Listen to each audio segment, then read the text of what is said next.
இந்த கடவுள்களின் பக்தர்களுக்குள்ளேயே எவ்வளவு வித்தியாசம், எத்தனை ஜாதிங்க, எத்தனை உயர்வு தாழ்வுங்க.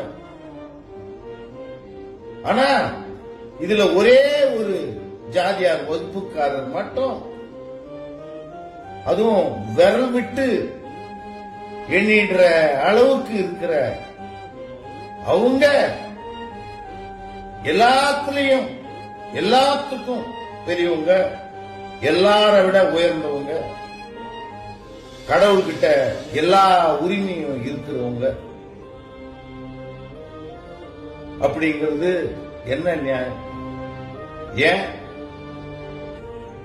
கடவுள் எல்லோருக்கும் பொதுவானவர், அவர் எங்கும் இருக்கிறவர் அப்படிங்கிற தத்துவம் நம்முடைய மதத்து கடவுளுக்கும் இருக்கும்னா நாம கடவுள்கிட்ட போகக்கூடாது, மற்றவங்க கோயிலுக்குள்ள வரக்கூடாது, ஒருத்தர் மாத்திரம்தான் கடவுளை தொடலாம், குளிப்பாட்டலாம்,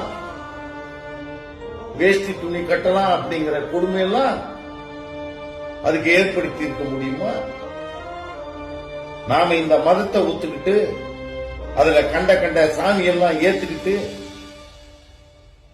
அதுங்களுக்காக கோயில்களை கட்டி பெரும் சொத்துக்களை விட்டு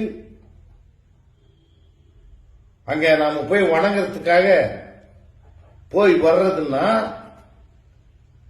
நமக்கு ஏற்படுகிற பலன் என்ன அப்படின்னு கொஞ்சம் யோசி.